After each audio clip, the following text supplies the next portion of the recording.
Well, hello there. Welcome to Soaring Eagle DIY. This is just going to be a short little update on a few little items that I've had to just correct on this trailer behind us there.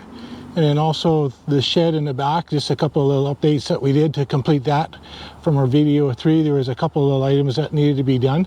So let's just have a quick look on some of the updates and checking for maintenance, etc. on the trailer. So on our battery operated lowering mechanism here for getting the hitch to go up and down, there was some bad wiring inside the battery box and it wasn't charging while we were traveling, so the battery eventually eliminated and made it difficult to use the battery up and down. So I've got that wiring fixed, and now when you can hear the motor working quickly there. I've got the wiring done, the battery's charging up while we're traveling, so that's a good thing. And I just put this little bucket on here just as a weathering cap for the electronics and motor and switching in there to keep the sun off and keep the weather off. And then going alongside here, a couple of weeks ago, I changed this water input. It was a defective cheap plastic vent from oops, there we go, didn't have it in line here. So it was a cheap little plastic water port from Amazon. It was all plastic, so I ordered a new one, and it has a metal pipe that goes all the way through and then just a plastic on the outside, so hopefully that one will last longer. So we got that replaced and it works well. And then what I do periodically, and I just did today, is just do a quick tire check. I check the tire pressure every time we travel, but also just check the lug nuts, make sure that they're tightened up. Looks like I'm going to have to do a little bit of cleaning and polishing on these wheels here. Must have got something on it to get them go defective. And then these little plastic caps here, they're getting kind of rusty, corrosion looking as well. It's actual plastic, so I'm not sure why it gets corrosive like that, but maybe I can find some new inserts to put on there that won't corrode in a year or two. So we've got that looked after. And then since we're over by the shed here, there was the softening that I needed to finish on this side and close the ends off so that insects and bugs and bees won't go inside and hibernate. And then put a vent up top and a security camera that goes to monitoring, and a double lock door system. And then one more thing that I want to do is the softening doesn't actually have a little holes in it for venting and stuff, so on each side I'm going to put 2 little vent caps to allow the air to circulate through on hot days. But we have the whole roof system done, all the asphalt is up top, and the thing is completed, so I'm happy with that. And one more thing that we're going to do today is just a little quick check on our power to go, our 3000 watt inverter. Now originally I just had it sitting on the floor here, not realizing that a lot of the venting is actually on the bottom.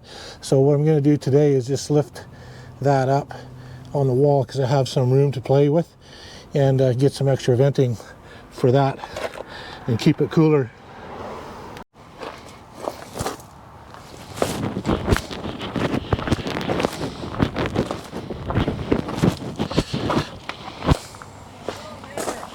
Hey, scared me like that. I thought there was like a ghost walking at me. Usually you're out here all by yourself, you know, working away, and then all of a sudden you hear a voice. Hey. You said you want to sell my motorhome? What's that? I said you said you wanted to sell my motorhome? Yeah, I don't know if I'd be able to though. Why? Well, you haven't sold it yet? Well, I have all kinds of people. They say they're coming and then they don't come, and right. You know, so I got 2 more people coming on the weekend. I just had somebody today, and then they said, oh well. There's so many RVs on the market right now. That's the problem. Yeah. So it's making it really difficult for people selling, for sure. Even the RV lots and stuff is slow. I usually work in the RV world, and it's dead slow for me right now too, like doing stuff. So yeah. So I've just got a video running here. I'm doing a little bit of a video on my I'm a YouTuber, right? So I have a YouTube channel, but I'm just doing a little bit of maintenance on there. So you make these trailers, you mean? well, I built this thing. but I do YouTube about my business and electronics and solar and all that kind of stuff. Yeah, but good luck on selling that though. Hope it moves. Yeah, I haven't got locked up on the roof recently either. Was that you? That was, yeah. Yeah, I've got that all finished finally, and of course the roof was done quite a while ago. But good, you got your solar panels up there. It's the only thing I don't have yet. So probably, you know, towards the end of the year or whatever, I'll probably put something up there.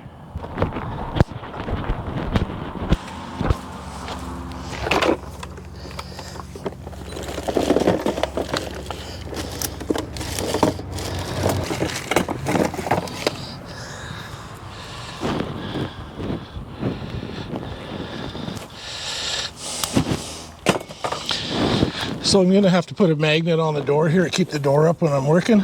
It normally stays up there for a little bit just reaching in, but don't want it dropping on my fingers or my head today while we're doing this. So let's just see what we can get going here.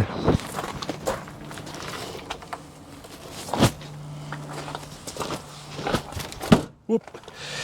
Like I said, we need to hold that up because it comes down with a vengeance.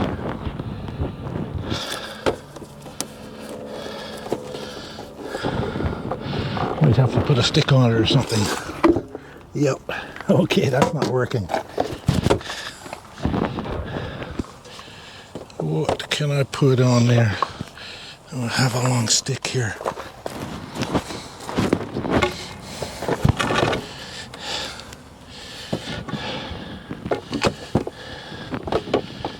That'll work.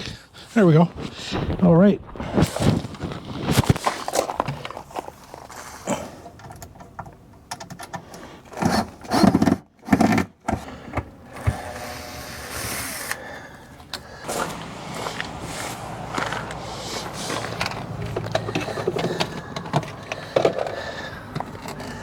So what I want to do is just pry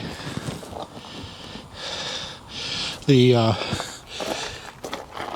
go power box off the floor there with some of those wedges and slide those underneath and then get some air movement underneath it.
Okay, that's a little bit heavy there.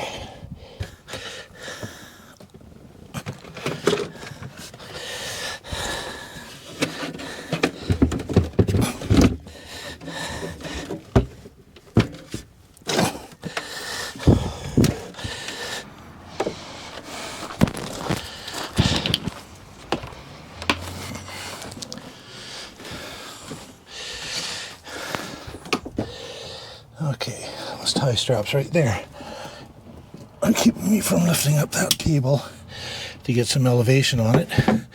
So now I should be able to lift that right up.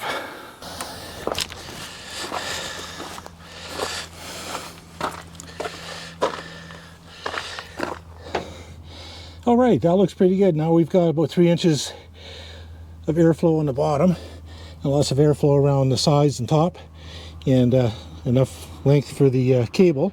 So I'll screw it back to the back wall panel there on both sides, and we should be good to go.